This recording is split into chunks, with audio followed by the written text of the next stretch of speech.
Trump is standing 10 toes down. He said, listen, I know that y'all feeling some type of way, but these tariffs is going to happen. And so instead of complaining about it, you probably should go ahead and take advantage of it and become America first.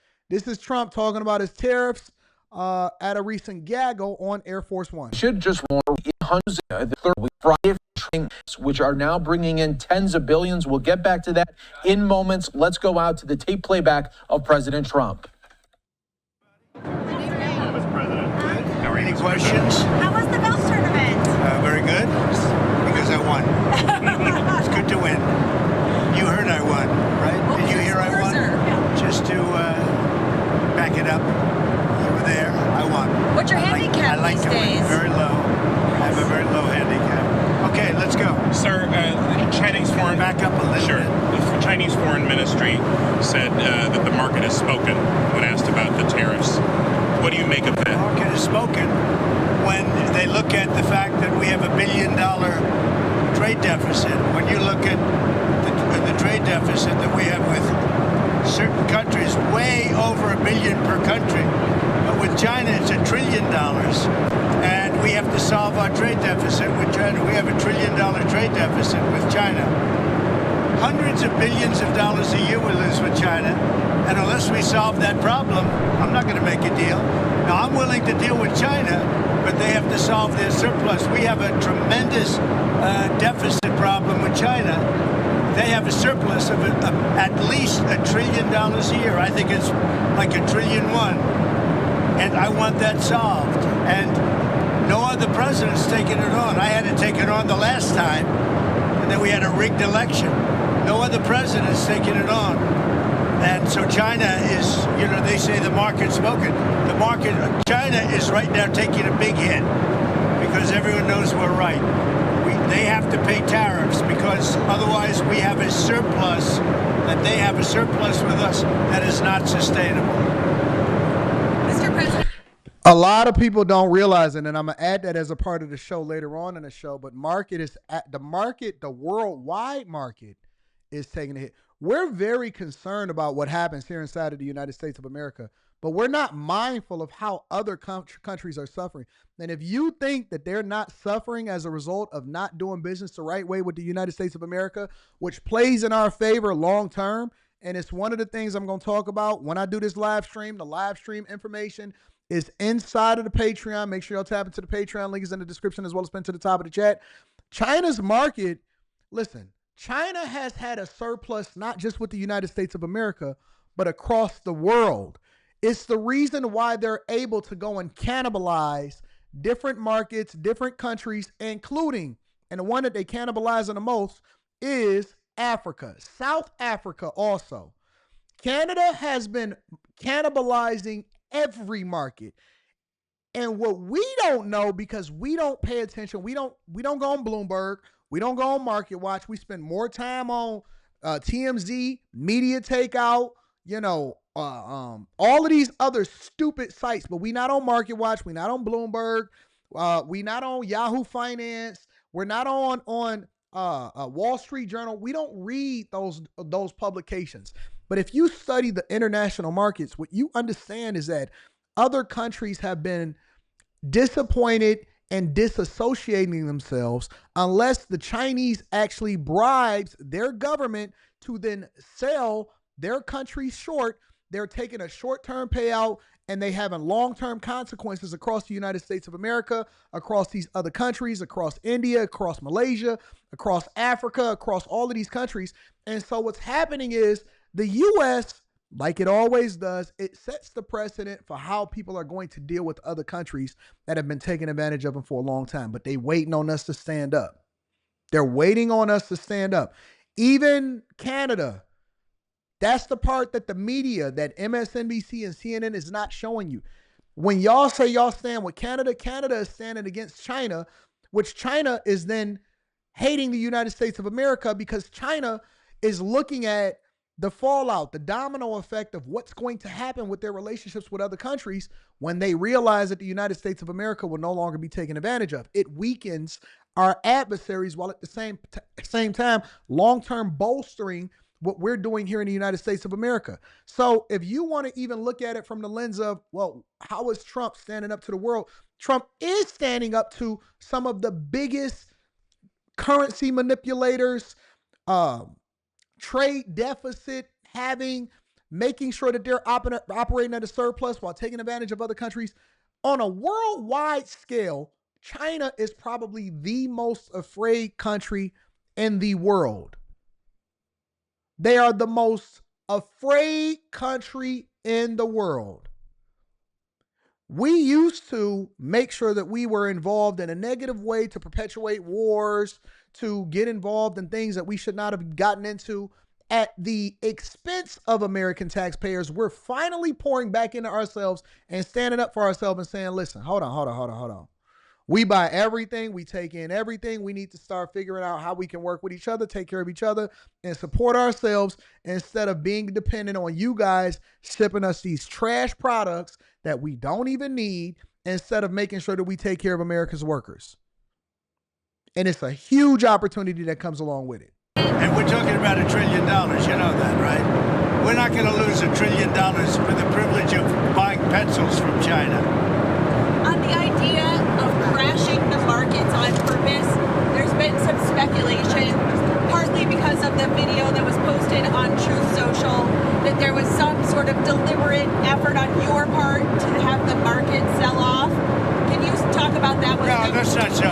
But I do want to solve the deficit problem that we have with China, with the European Union and other nations. And they're going to have to do that. And if they want to talk about that, I'm open to talking. But otherwise, why would I want to talk? And as you know, because of the tariffs, we have $7 trillion already committed to be invested in the United States. Yep. Building auto plants, building chip companies, and all sorts of companies are coming into our country at levels that we've never seen before. Biden had nothing coming in. This was a dead country with Biden. He didn't know what he was doing. So let me ask y'all a question, right? For all of the people that care or don't care about the future of this country, some people don't care because they want America to burn anyway. And so this question is not for them. For the people that actually care about your children's future, for your children's future, for even your job prospects if you are in your 20s or your 30s, because for a lot of us that are in our 40s and 50s and 60s and 70s, our path is pretty much set. But because we've chosen our career field, we've chosen our path, we know whether or not we're going to be entrepreneurs or we're going to be in corporate America, whether or not we're going to be in cybersecurity. Most of us that are past the age of 40 has kind of sort of chosen what our path is going to be. For those of you that are under the age of 40, and for those of you that have children, let me ask you a question. Because I know that y'all already, y'all always are reactive instead of proactive. You get bothered by every single thing that Republicans do. And it's cool. Okay, cool. So let's evaluate that. Let's look at it from your lens. What do you suggest that we do for solving for the deficit and making sure that we put Americans first? Kenya says Trump filed for bankruptcy 6 times. He has no clue. Interesting. No, some of Trump's companies. Trump literally has hundreds of companies, have been successful across the board significantly. And I would understand, Kenya, because I know that you're not even from here. So you actually want to help other companies or other countries outside of the United States of America, perhaps your own country from wherever it is that you live. And his success story is unmatched. So that's not even a question. But what do y'all suggest that we do?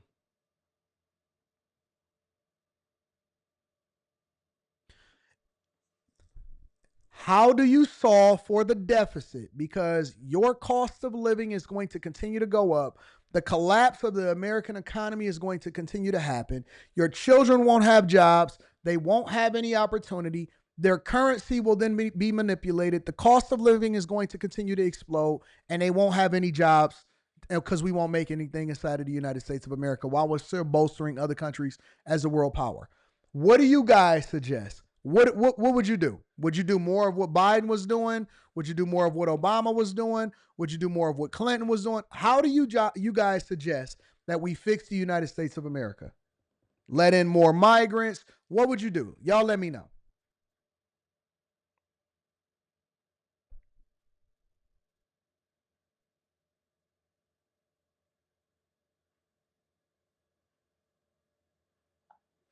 I'm looking for y'all. Because, you know, I'm going to look for y'all suggestion as I continue to play this.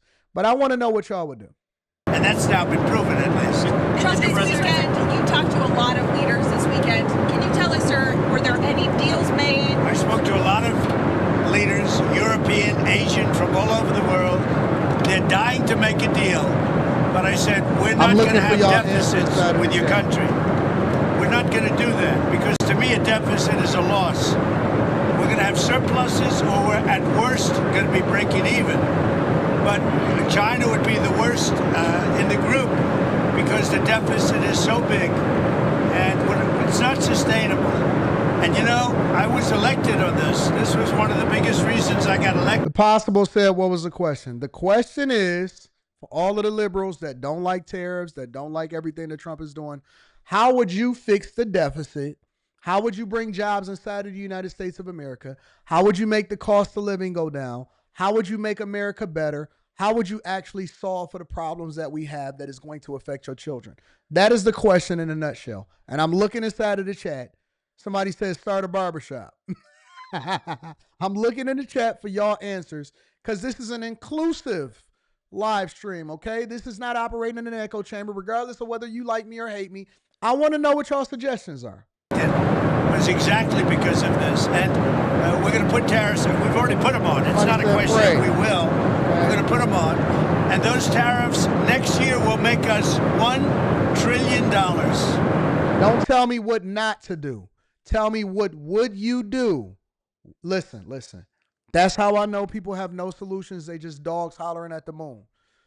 What would you do? What is the solution? You give me the answer on how you solve for all of the issues that's inside of America. I want to know. And don't tell me that you'll put boys back in girls' bathrooms, or that you're going to let them compete in women's sports. In addition to the $1 trillion, thousands. Somebody said eliminate the contribution limit on Social Security. What do you mean eliminate the contribution limit on Social? Don't you know that Social Security is a Ponzi scheme in itself? We robbing Peter to pay Paul. We're paying into Social Security so that the people on Social Security today can have, that's the only way that it remains solvent. While we're still borrowing more money so that we can keep it solvent. And that's why we operate at a $2 trillion deficit per year. And that means that you don't want to have any Social Security when you grow, when you get older, okay? Of companies are going to relocate back into the United States. In North Carolina, already furniture people are starting to move back in Detroit. Somebody says stop financing. Stop financing what? What do you stop financing? That's why we got $37 trillion as a deficit. If you stop financing, that means you got to balance the budget. If you're going to balance the budget, then that means that you got to lay off some people that ain't doing what they're supposed to do. And you got to cut social if you're going to balance the budget, if you're not going to finance, that means you got to operate at a surplus. If you're operating at a surplus, that means that you have to balance the budget and you have to have more coming in than going out. So how do you balance the budget? Tell me. Detroit and Michigan, which I won because of what I said, what I'm telling you. Car companies are starting to open up. In Indiana, a big one is under construction, as an example. Honda. But they're moving in like nobody has ever seen this before. So it's unsustainable for us to allow China I don't see anybody saying have anything. surpluses of $1 trillion. We will be taking in over $1 trillion over the next short period of time with the tariffs that I've already instituted. They're already in place. Now, what's going to happen with the market, I can't tell you, but I can tell you our country has gotten a lot stronger. And eventually, it'll be a... Matt Turner says, all I know is my 401k is down $175,000 since Trump took office. Cool. Mine was down about $180,000 when Obama took office in 2008. Guess what? It's up significantly since it went down. Unless you plan on retiring tomorrow, sit your butt down, shut up, and stop worrying about what your balance is and continue to dollar cost average, because you're basically getting the in. You're being able to invest at a discount now. So nobody cares about what your balance is. Unless you're withdrawing it right now, and unless you're about to take the penalty, then stop worrying about it, shut up, and go to work and continue to dollar cost average. Like no other. It'll be the most dominant country economically in the world. President, which is what it should be. Is there a Trump put though? Is So there nobody has any is there suggestions. pain in the Everybody is market? just At some nobody point, has you're any- unwilling to tolerate this idea of a Trump put. Is there a threshold? I think your question is so stupid. I mean, I think it's I don't want anything to go down, but sometimes you have to take medicine to fix something, and we have such a horrible. We have been treated so badly by other countries because we had stupid leadership that allowed this to happen. They took our businesses, they took our money, they took our jobs, they moved it to Mexico, they moved it to Canada. Somebody said, Anton, was the USA at a surplus under Bill Clinton? Absolutely it was. But do you know why we was operating at a surplus? Because we was selling out American jobs. We sold our future off, which is what we continue to do. Listen, it was before Clinton, but Clinton was one of the biggest architects of why we are at a deficit today. Clinton was one of the people that actually helped cause the housing crisis. He didn't have to stick around long enough to see what the results were going to be, but Clinton, Bush, all of them were the architects of shipping off American jobs, which would then create a temporary surplus, but ultimately it was going to create a deficit because we had no income, we had no economy, we had no industry, and we became a financing nation that was too big to fail for banks. That's why the banks got bailed out, because we didn't have no industry to depend on when everything went bust. 100% he did. But he was the person that sold off all American jobs at a surplus. Listen, I'll give it to you from a C student's perspective. For the people that don't understand what I'm saying, let me give it to you from a C student's perspective.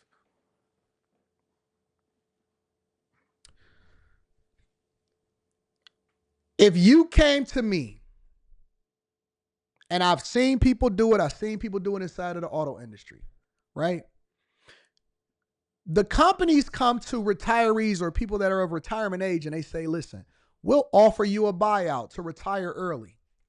We'll make it worth your while. And you know what the majority of those that are retirement age do? They don't take it. You know why? Because they smart and they see what happened to the people before them. They say, we'll give you $150,000, $160,000, $170,000 to retire. And it would be a boon to them temporarily in the meantime. But if they can work 10, 15, 16, 20 more years, they actually get a better retirement, and they was already making $100,000 plus a year. But that boost, that temporary sellout, would make you think that you're going to be successful. I'll give you another example, something that's culturally appropriate, right? We were talking about this Aisha Howard woman, the woman that is saying, yo, I want the 216 payments, or Anthony Edwards be able to. Why do you think that Anthony Edwards is offering her 216 payments ahead of time instead of spreading it out long term? Why do you think that they're doing that? It's all math. It's clear math.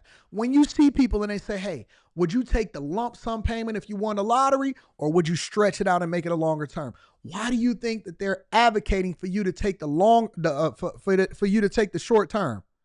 Because they're going to win either way. But the question is, do you win? Because longer term, you actually get more money. But unless you can flip that money to make more money long term, which is not what the United States of America did. We sold off our jobs in order to create a boon for executives and these companies temporarily. And they basically subsidized these other countries to make a whole bunch of money as a result of it. And then once 2008 came in, once all of these, they had to lay everybody off. We don't even make small cars here in the United States anymore unless you go to Hyundai. Crazy. We don't even make small cars here anymore.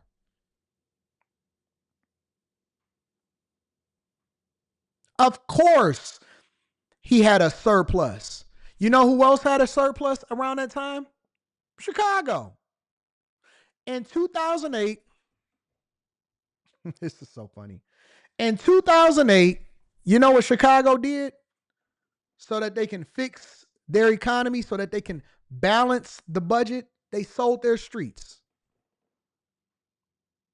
Before 2008 came, they seen it happening, and they sold their streets. And they had a budget surplus at the time. crazy, ain't it? And at the time, everybody was like, yeah, we got the best mayor of all time. We got the best alderman, the best city council of all time. They sold their streets, and it seemed like a lot of money at the time for $1 billion. Oh, man, that was a lot of money. $1 billion. And they were operating at a surplus. Chicago in 2025 is operating at a huge deficit to the point to where they're considering raising property taxes and trying to lay people off. You know what the budget deficit in Chicago is right now? Almost $1 billion. And you know how much money that they're making? You know what they sold they streets for? All the way up in 2075. They don't even get the revenue from their streets back until 2075. When they run a parade down Chicago, anywhere in Chicago, they got to pay. They got to pay a company outside the country that took advantage of the fact that people were willing to sell. You know what else they do that in the record industry? They give you an advance. Oh, you balling at the moment. You balling at the moment. Hey, we're going to give you an advance, but we're going to charge you interest on the money that you owe us. That way that you'll always owe us in perpetuity for the rest of your record career. The reason why a lot of these artists, y'all sit there and they say, hey, how do they still owe money on a record that went platinum, went double platinum, triple platinum 20 years ago, is because they're still charging them interest on the advance that they gave them, which allowed for the record company to recoup all of the profits and you the fool. So of course you operated at a surplus because you got that advance money. But guess what? You never, ever, ever sold enough at the time that you needed to sell to give that money back. And meanwhile, they still charging you on interest that they loaned you because it's the same reason. Listen, you can apply this to everything. The reason that your student loans is more than what you borrowed. You know what? Even though you've been paying them. You know why? Because you had a interest-based or how much you make, I forgot what it's called. However much you make based repayment plan, an income-based repayment plan. And you know what that is? It means that they're going to only charge you what you can pay, but it doesn't mean that the interest is not going to continue to accumulate. So if you're not paying down the principal, which is what the United States of America is not doing, then guess what happens? We continue to balloon the deficit, and now we paying $1 to $2 trillion a year. Us as taxpayers pay a crazy amount of money so that the United States of America can pay interest on the debt that they holding.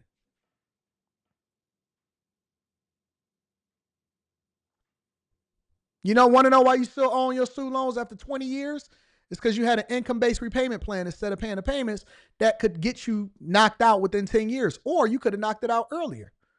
Some of y'all go and finance your house for 30 years, and then guess what?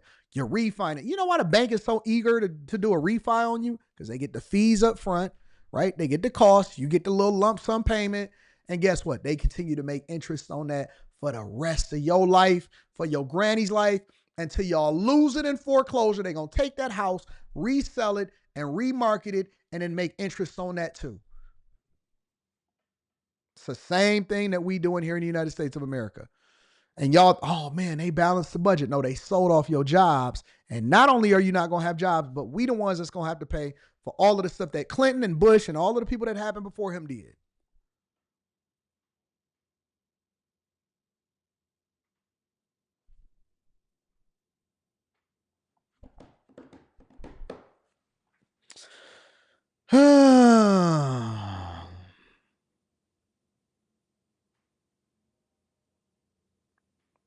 Douglas said the recession, depression is coming. Anton is spinning. You know what we should have did?